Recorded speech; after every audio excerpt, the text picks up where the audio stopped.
Pada 15 Agustus 1945, Jepang menyerah tanpa syarat pada Sekutu.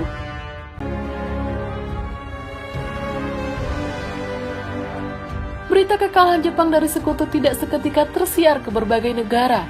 Namun, berita ini diketahui oleh Sultan Syahrir, yang saat itu melakukan gerakan bawah tanah untuk mempersiapkan kemerdekaan tanpa bekerja sama dengan Jepang. It is my earnest hope, and indeed the hope of all mankind, that from this solemn occasion, Jepang sudah menyerah kepada Sekutu. Lebih baik aku segera beritahu Bung Karno dan Bung Hatta.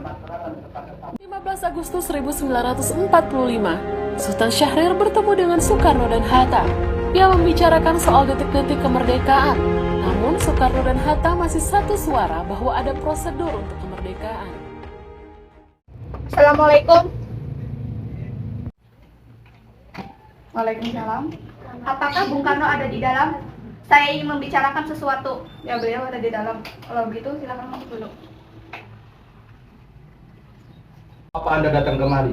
Saya telah mendengar berita bahwa Jepang telah menyerah kepada Sekutu. Hal ini merupakan kesempatan emas bagi kita untuk memproklamasikan kemerdekaan kita, Bung. Apakah benar berita itu? Ya, saya telah mendengar sendiri dari radio BBC. Jangan langsung percaya dengan berita itu. Kita harus pastikan dulu berita itu benar atau tidaknya. Benar kata Bung Karno, karena ini menyangkut masa depan rakyat. Akan saya pastikan bahwa berita ini adalah benar. Pada pukul 11 diputuskan untuk mengirim perwakilan pemuda menemui Bung Karno dan Bung Hatta. Wikana dipilih menjadi ketua utusan sekaligus juru bicara untuk bertemu Soekarno di Jalan Pegangsaan Timur nomor 56. Jepang sudah menyerah kepada Sekutu. Pilihan kita hanya dua, menjadi besar karena mandiri atau menjadi budak di negeri kita sendiri. Jangan putus asa, Sari. Jika mereka menolak, mari kita bicara kepada yang lain. Baiklah, mari kita pergi ke kediaman Bung Karno. Setelah menjelaskan maksud kedatangannya, Wikana mulai melobi Bung Karno untuk segera memerdekakan Indonesia. Mereka berdebat keras, bahkan Soekarno sempat marah kepada Wikana.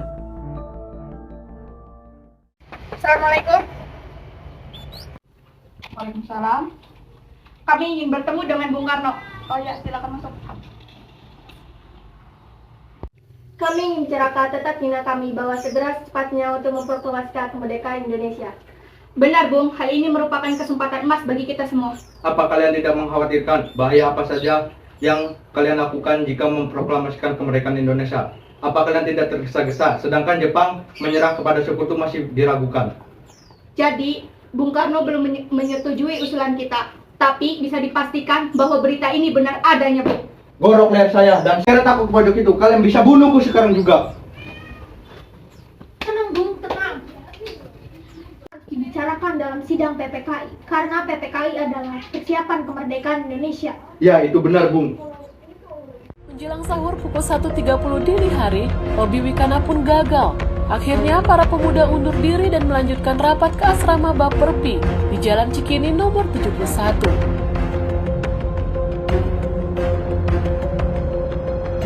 Gagal melobi di Pegangsaan, para pemuda kembali merapatkan barisan.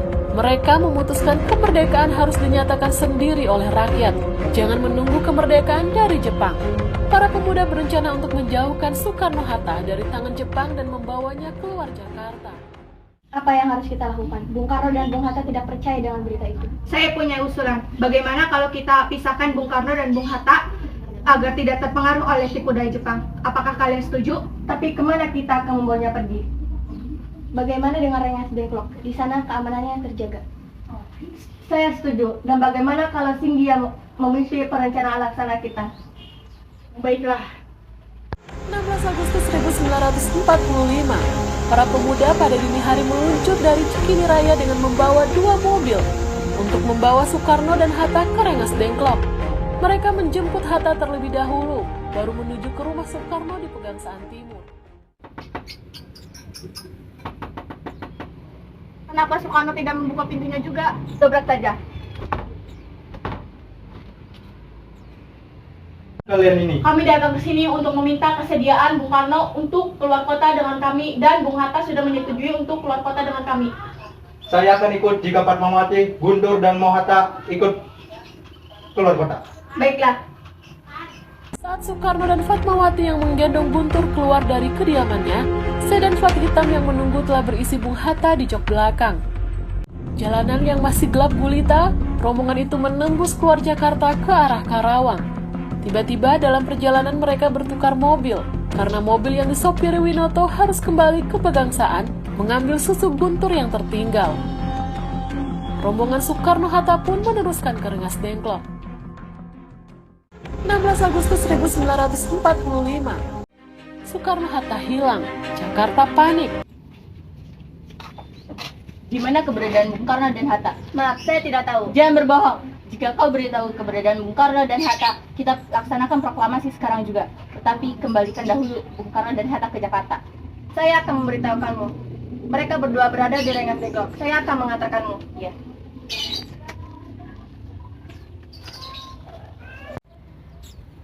Apa proklamasi akan dilakukan pada malam nanti? Tidak mungkin. Sekarang sudah sekitar jam 8 malam. Kami masih harus kembali ke Jakarta, lalu mengumpulkan anggota PPKI untuk rapat kilat. Ini membutuhkan waktu yang banyak. Kami khawatir harus bekerja semalam suntuk untuk menyelesaikannya. Bagaimana kalau jam 6 besok pagi? Saya akan berusaha sekuat tenaga untuk selesai jam 6 pagi. Kalau tidak, bagaimana? Jika semua gagal, jaminannya saya yang akan bertanggung jawab. Tembak matilah saya. Pukul 8 malam mereka pun tiba di Miyakodori, kediaman Hatta. Soekarno dan Hatta lanjut menuju rumah Laksamana Maeda dan bermusyawarah soal proklamasi.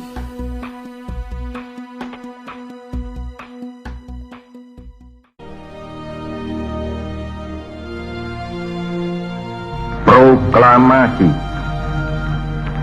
Kami, bangsa Indonesia, dengan ini menyatakan kemerdekaan Indonesia.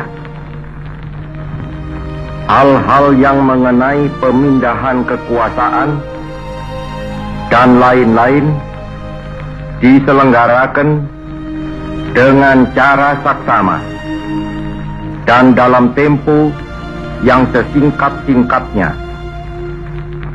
Jakarta, 17 Agustus 1945, atas nama bangsa Indonesia, Soekarno, Hatta.